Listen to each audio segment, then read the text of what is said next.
Assalamualaikum warahmatullahi wabarakatuh. Bismillah, alhamdulillah, wassalatu wassalamu ala rasulillah wa ala alihi wa sahbihi wa mawalah ma ba'du. Fala hawla wa la quwata illa billahil aliyyil azim. Rabbi shrah li sadri wa yassir li amri wahlul 'uqdatam min lisani yafqahu qawli. Selamat datang santri baru El Jawi. Kalau belum kenal saya, mungkin Saman sudah pernah nonton YouTube Tafsir Kediri atau channelnya El Jawi TV. Nah, insya Allah saya beberapa kali muncul di situ begitu. Saya penulis Tafsir Kediri ya. Hari ini nyampe juz 26 begitu. Dan sebelumnya ini sudah saya sampaikan secara diupload juga di YouTube kisah Yusuf. Nanti kita melanjutkan kembali kisah Yusuf itu.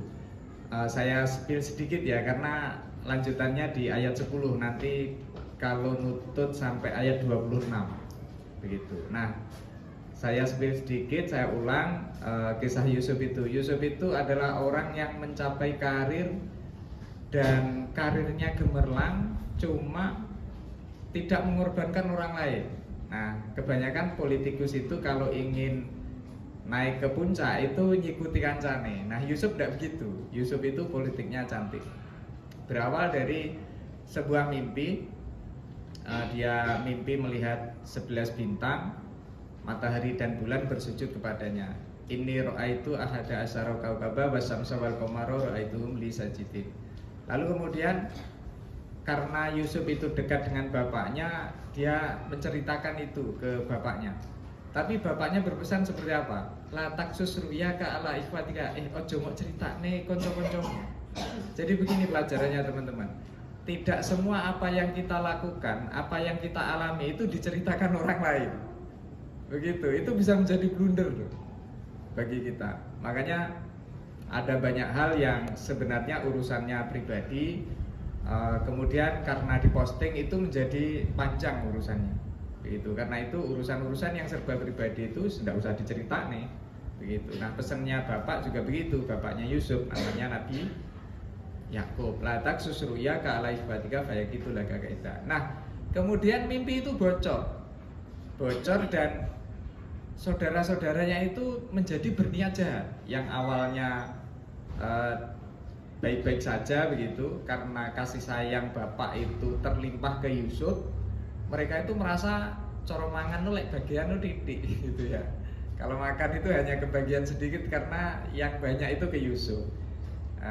Lalu yang terjadi adalah iri. Jadi kalau kita punya banyak anak itu harus bersifat adil, jangan tidak adil, itu nanti bisa menimbulkan iri yang lain. Nah, karena kasih sayangnya Nabi Yakub ini terlalu besar ke Yusuf, akhirnya mereka dalam tanda petik ya ingin menghabisi Yusuf supaya kasih sayang bapak itu tidak tercurah ke Yusuf, tetapi beralih ke anak-anak yang lain. Lalu settingan pertama begini. Settingan pertama, iktulu Yusufa, bunuhlah Nabi Yusuf. Tapi rencana itu tidak diamini oleh saudara yang lain. Wah, ini kalau kita matikan, kalau kita bunuh kan urusan itu. Nah, akhirnya apa? Akhirnya ada salah seorang di dalam Al-Quran itu tidak disebut namanya, kola koilun minhum. Salah seorang di antara mereka berkata. Nah, itu saya sebutkan namanya Yehuda yang berkata itu. Quran itu nggak penting menyebutkan Yehuda itu, tetapi yang penting adalah kisahnya. La taqtulu Yusufa awitrohuhu arda yakhlulakum maju abikum. Itu kemudian Yusuf dijegurni nek sumur. Nah, singkat cerita dimasukkan ke dalam sumur, lalu kemudian ditemu oleh Sayyarah. Ada yang tahu maknanya Sayyarah? Mobil. Mungkin nggak waktu itu ada mobil? Nggak mungkin. Nah, itu namanya dalam kajian Quran ada namanya semantik gitu. Jadi perubahan makna yang berdasarkan sejarah. Nggak mungkin waktu itu ada mobil, pasti maknanya bukan mobil. Nah, dalam tafsir saya menyatakan maknanya al-ir, atau sekelompok orang atau sekelompok musafir yang sedang melakukan perjalanan dan ingin mengambil mengambil air itu di sumur itu ingin mengambil air. Lalu setelah mereka melihat ada seorang laki-laki di dalam sumur, loh kok enek cangguan ini mesti mahasiswa UIN. Nah, akhirnya dia berniat untuk menyelamatkan orang itu. Dan pada akhirnya setelah diselamatkan dia itu dijual, Yusuf itu dijual. Saya itu mikir gini, Mbak, kok yo gelem ya didol, kok gak melawan atau melarikan diri itu, kok manut-manut saja dijual itu. Jadi begini teman-teman, dulu itu menjadi budak itu adalah opsi terbaik dari pilihan yang tidak baik. Misalnya begini, misalnya kalah perang. Setelah kalah perang itu opsinya si tahanan perang itu dibunuh atau dia menjadi budak. Opsinya itu.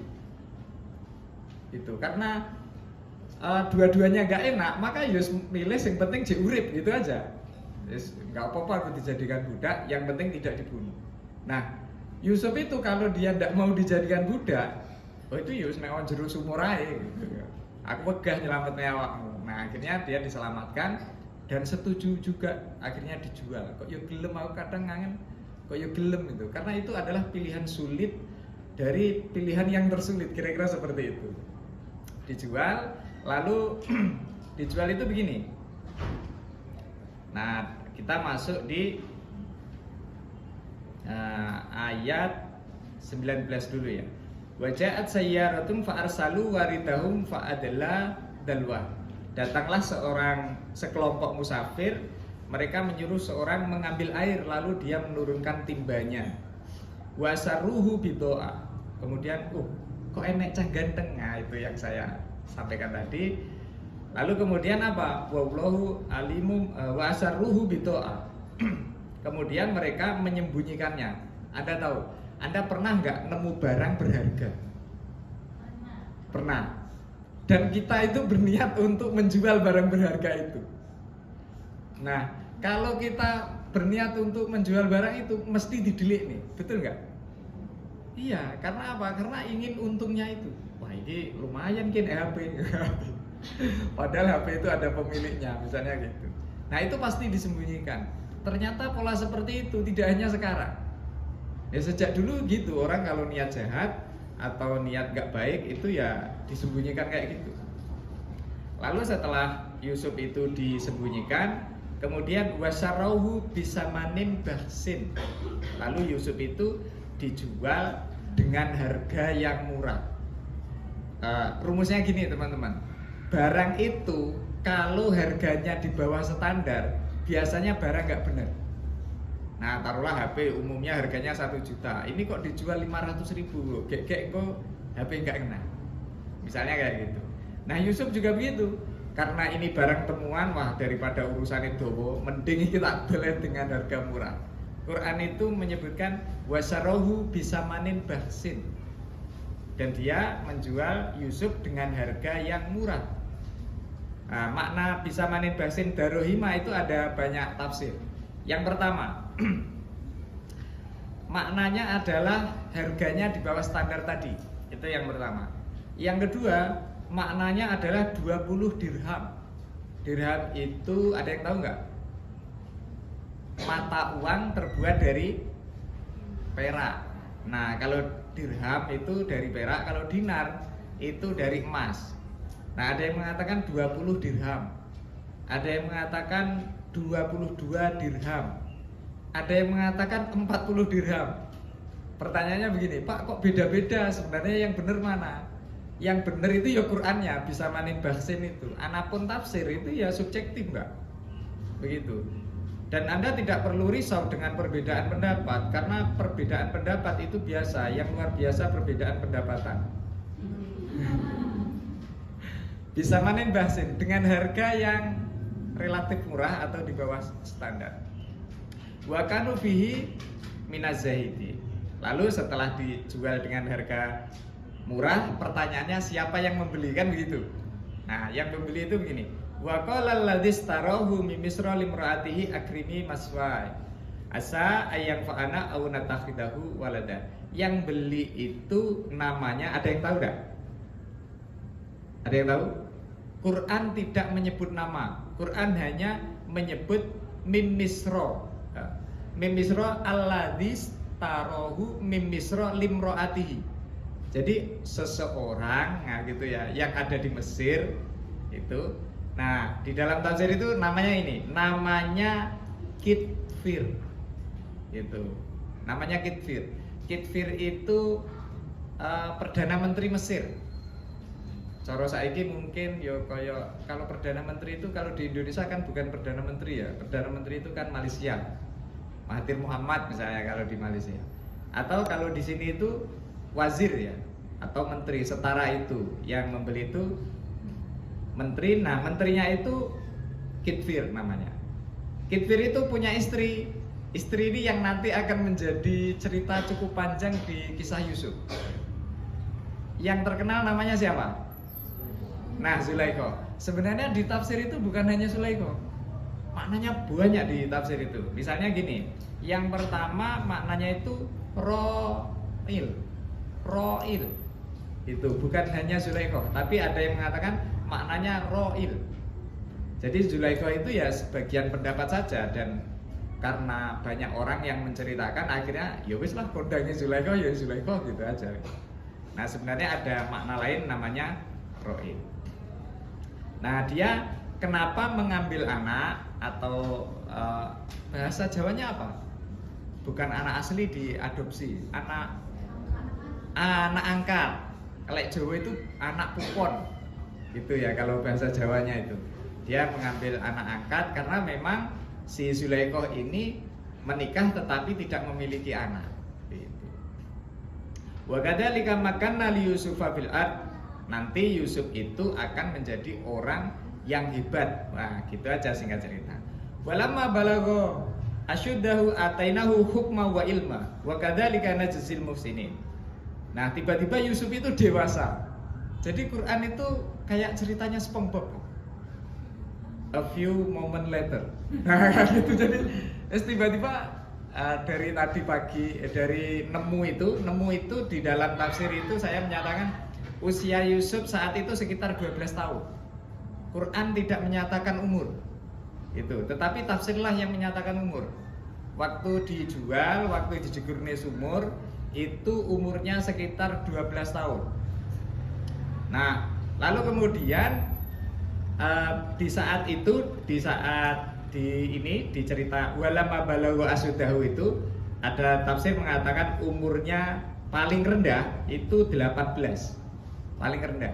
Ada yang mengatakan 18, ada yang mengatakan 20, ada yang mengatakan 30, bahkan ada yang mengatakan sampai 40. Kalau saya memilih yang paling rendah. Yang paling rendah itu 18. Gitu. Saya melihat ada beberapa kemungkinan yang kuat Yusuf waktu itu mencapai umur sekitar 18 tahun. Nah, tahu sendiri Yusuf itu orang yang ganteng gitu ya. Orang yang ganteng kemudian berada di dalam rumah Zulaikha.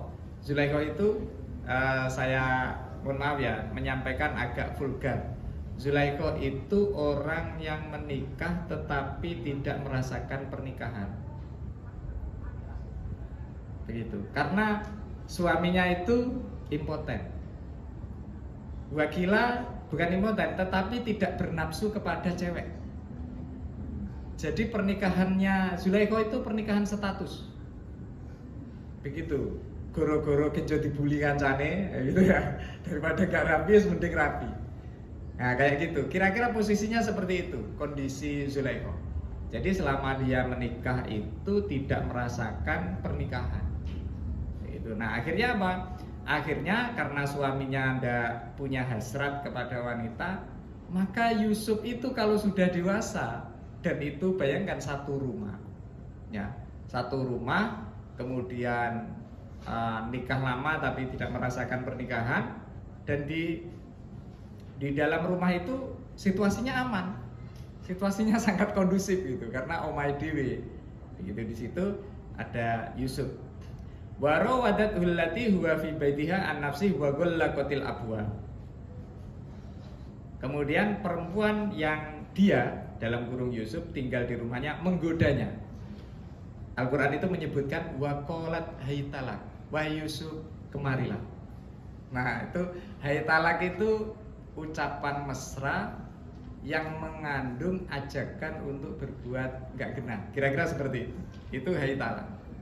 Itu di dalam qiraah itu ada yang membaca begini.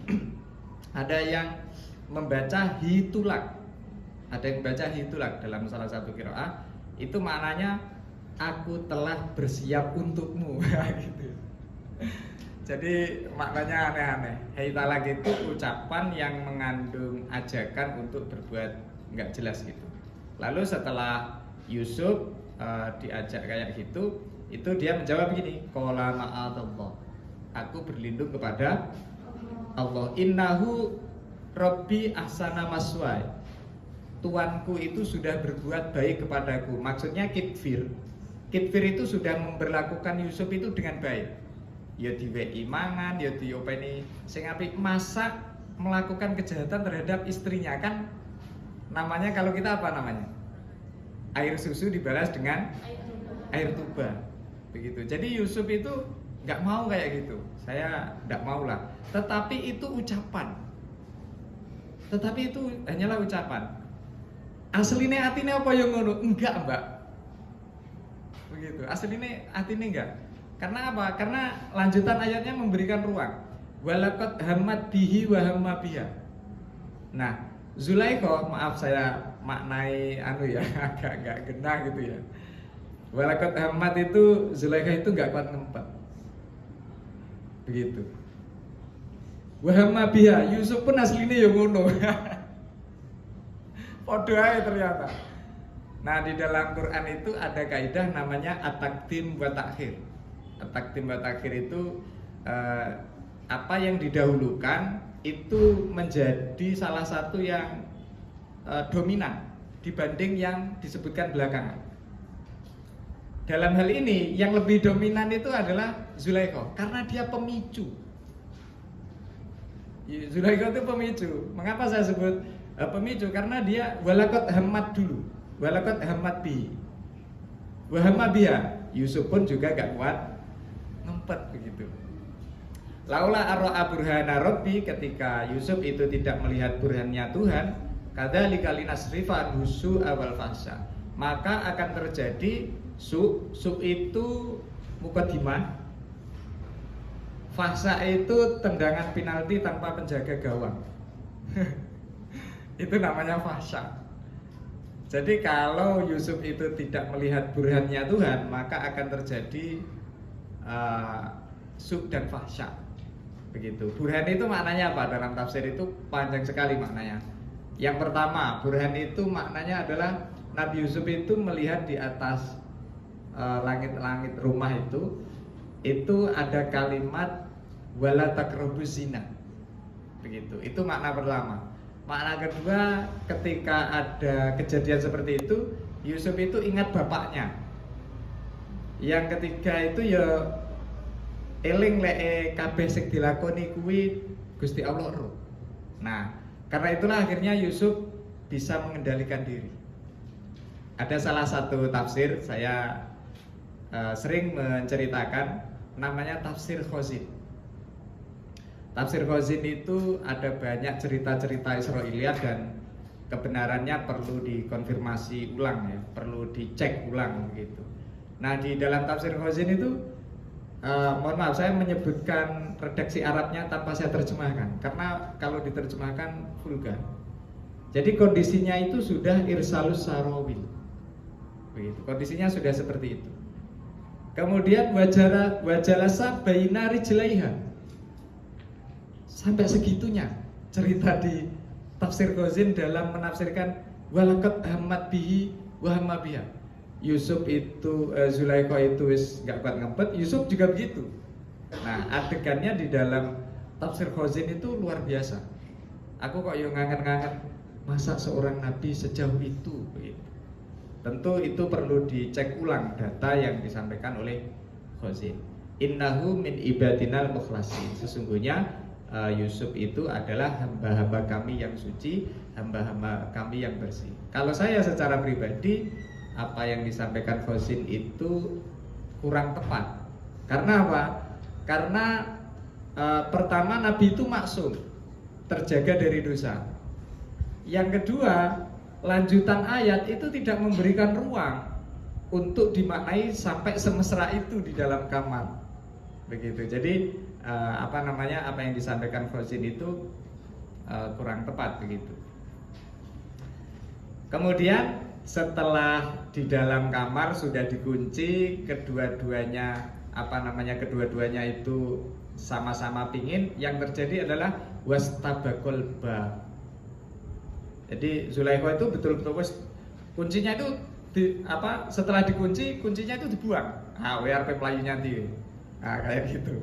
Jadi kondisinya aman, kondusif, itu wastabaqul baba wa qaddat qamisuhu. Nah, setelah itu terjadi peristiwa kejar-kejaran. Jadi Yusuf itu diuber-uber, Pak. Geruduk gitu ya. Karena apa? Karena sebenarnya Yusuf itu meskipun di hatinya ingin, tetapi dia menolak ajakan itu. Akhirnya Yusuf diuber-uber dan sampailah kemudian suaminya Zulaikha itu kedengaran, ini apa ini? Kok gerudak-geruduk. Akhirnya suaminya Zulaikha mendekat di pintu, lalu terjadi adegan kejar-kejaran itu, pintu itu dobrak. Pas pintunya dibuka. Pintunya itu dobrak gitu sama suaminya. Lalu mohon maaf, melihat kondisi Zulaikha itu uryana Igoiri Saubi begitu. Dan Yusuf masih berpakaian, cuma bajunya belakang sobek. Wah, lalu setelah itu apa? Qalat majaza uman arada bi ahlika su'an illa ayyusjana au adzabun alim. Nah, orang itu kalau bersalah panik, Mbak. Dalam hal ini yang salah siapa? Zulaikha.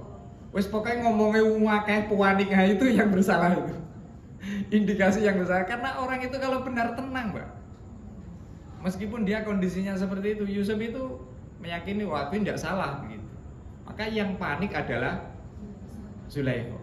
Maka dari itu dia berkata, bagaimanakah balasan seseorang yang akan melakukan kejahatan terhadap istrimu kecuali dia dipenjara atau disiksa secara sadis begitu. Dan ternyata apa? Ternyata qala hiya rawadatni an nafsi wa syahida syahidun min ahliya. Lalu Yusuf itu mengatakan begini, aku lo gak salah, sebenarnya dialah yang menggodaku atau dialah yang bersalah. Kemudian wasahida sahidun, ada seorang saksi yang menyaksikan. Nah, ini debatnya tafsir itu panjang. Tafsir itu gini, Mbak. Tafsir itu ada yang dangkal, artinya ayatnya singkat, maknanya singkat. Ada yang maknanya singkat tapi lafadznya singkat tapi maknanya sangat dalam.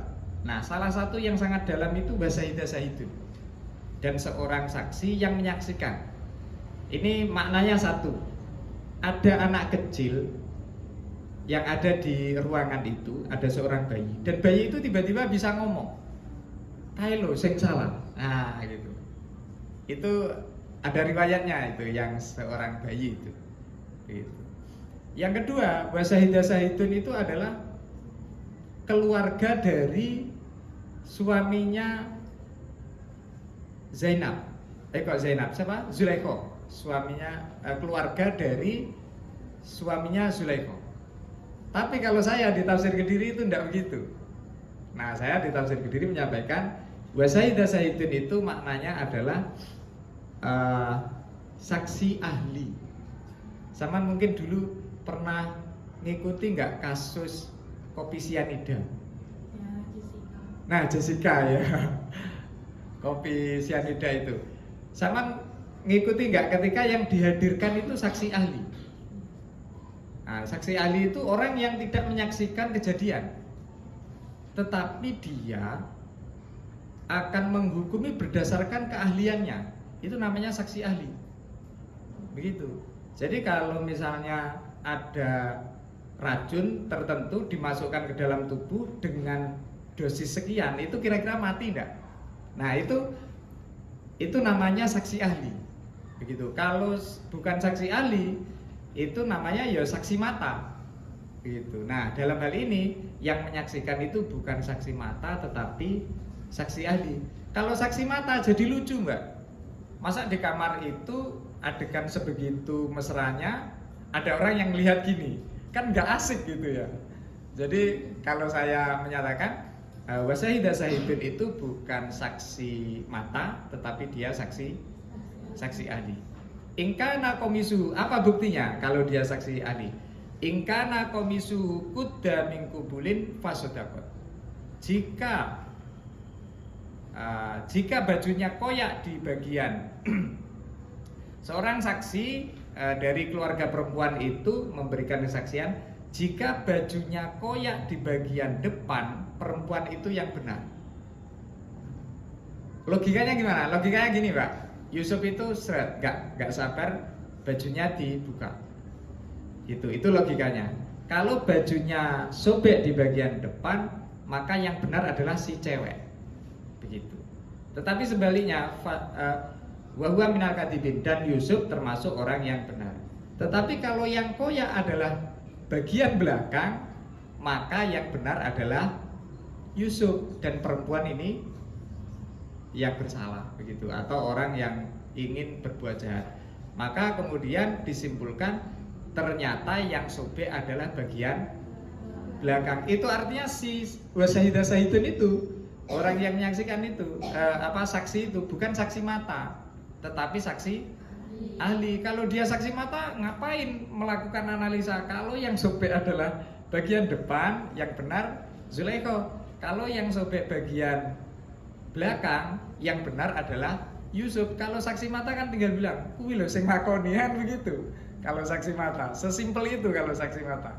Nah, tetapi ini tidak terjadi. Yang benar, yang terjadi adalah wasyahidah syahidun itu menyampaikan bahwasannya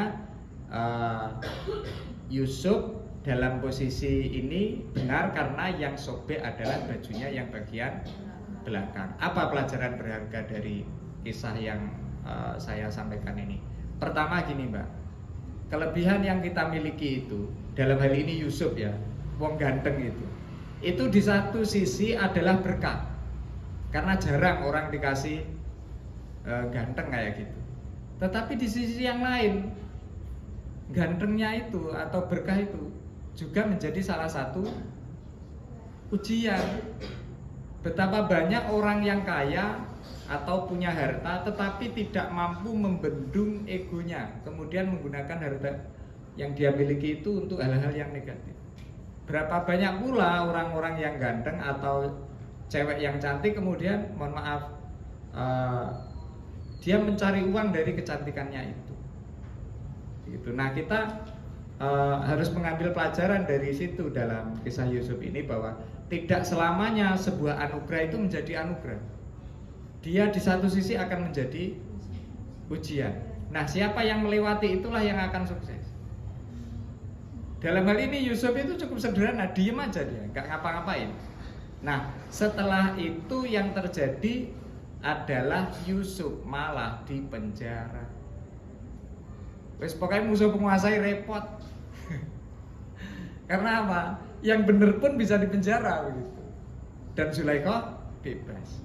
Zulaikha tidak penjara demi untuk menjaga marwahnya keluarga istana, supaya dia tidak tercemar namanya. Maka Yusuflah yang dipenjara. Dan justru nasibnya Yusuf menjadi orang hebat itu berawal dari penjara. Penjara itu adalah tempat yang menyakitkan, tempat yang tidak enak, tetapi dari situlah kemudian start kisah Yusuf untuk menjadi orang yang hebat. Nah, bagaimana kisah selanjutnya? Kita akan melanjutkan insya Allah di pertemuan yang akan datang. Mungkin dari saya kurang lebihnya minta maaf. Billahi taufiq wal hidayah. Wassalamualaikum warahmatullahi wabarakatuh.